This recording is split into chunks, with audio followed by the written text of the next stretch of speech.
Hi aspirants, in my lecture number 15, I will discuss the topic Disaster Management Part 3. The remaining topics will be covered in subsequent videos.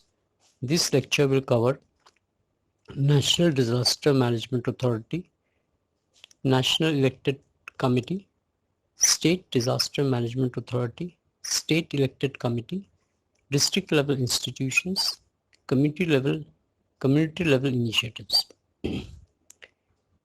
First, let me discuss what is National Disaster Management Authority. Is one of the most important topic. The National Disaster Management Authority was initially constituted on May 30, 2005 under the chairmanship of the Prime Minister via an executive order. Following enactment of the Disaster Management Act 2005, the NDMA was formally constituted in accordance with Section 3(1) of the Act on 27th September 2006 with Prime Minister as its chairperson and 9 other members and one such member to be designated as vice chairperson. Then what is the mandate of National Disaster Management Authority? In short, it is NDMA. The NDMA has been mandated with laying down policies on disaster management and guidelines which should be followed by different ministries, departments of the Government of India and state government in taking measures for disaster risk reduction. It has also laid down guidelines to be followed by the state authorities in drawing up the state plans and to take such measures for the management of disasters. Details of these responsibilities are given as under. First, lay down policies on disaster management. Second, approve the national plan. Third, approve plans prepared by the ministries or departments of the Government of India in accordance with the national plan. Fourth, lay down guidelines to be followed by the state authorities in drawing up the state plan. Fifth, lay down guidelines to be followed by the different ministries or departments of the Government of India for the purpose of integrating the measures for prevention of disasters or the mitigation of its effects in the development plans and projects. Sixth, coordinate the enforcement and implementation of the policy and plan for disaster management. Seven, recommend provisions of funds for the purpose of mitigation. 8. Provide such support to other countries affected by major disasters as may be determined by the central government. 9. Take such other measures for the prevention of disaster or the mitigation or preparedness and capacity building for dealing with the threatening disaster situation or disaster as it may consider necessary. 10th, lay down broad policies and guidelines for the functioning of the National Institute of Disaster Management. Now let us come to the composition of NDMA. Besides the 9 members nominated by the Prime Minister, chairperson of the authority, the organizational structure consists of a secretary and 5 joint secretaries, including 1 financial advisor. There are 10 posts of joint advisors and directors, 14 assistant advisors, under-secretaries and assistant financial advisor and duty officer along with supporting staff. Under Section 7(1) of the Disaster Management Act, an advisory committee with 12 members has been constituted during 2007. Now we move to National Executive Committee. A National Executive Committee is constituted under Section 8 of the Disaster Management Act 2005 to assist the national authority in the performance of its functions. In short, it is NEC.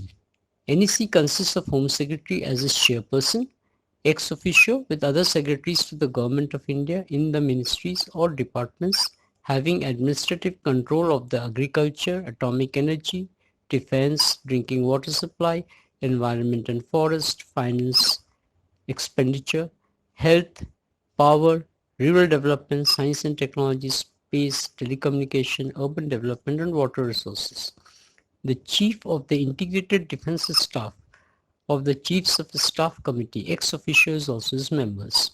Second, National Elected Committee may, as and when it considers necessary, constitute one or more subcommittees for the efficient discharge of its functions.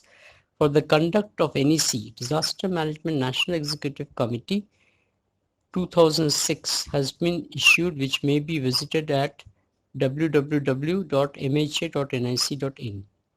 NEC has been given the responsibility to act as the coordinating and monitoring body for disaster management, to prepare a national plan, monitor the implementation of the national policy.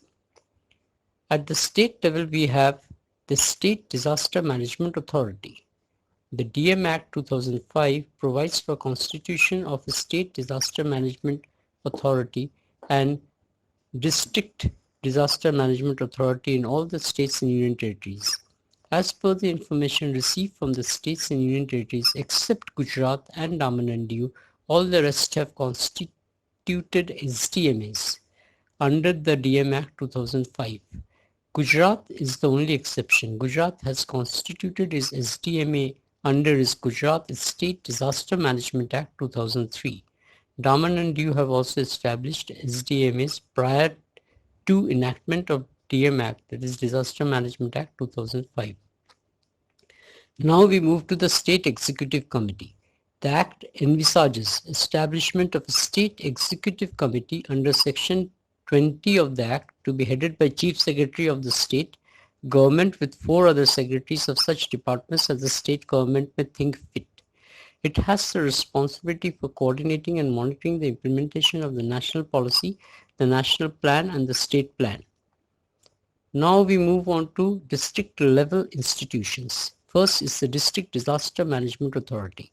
Section 25 of the Disaster Management Act provides for constitution of District Disaster Management Authority for every district of a state. The district magistrate or district collector or deputy commissioner heads the authority as chairperson, besides an elected representative of the local authority as co-chairperson, except in the tribal areas where the chief executive member of the District Council of Autonomous District is designated as co-chairperson. Further, in district where Jila Parishads exist, its chairperson shall be the co-chairperson of DDMA. Other members of this authority include the CEO of the district authority, superintendent of police, chief medical officer of the district, and other 2 district level officers are designated by the state government. Second, the district authority is responsible for planning, coordination and implementation of disaster management and to take such measures for disaster management as provided in the guidelines. The district authority also has the power to examine the construction of any area in the district to enforce the safety standards and also to arrange for relief measures and respond to the disaster at the district level. Now we move on to another important topic, which is community level initiatives.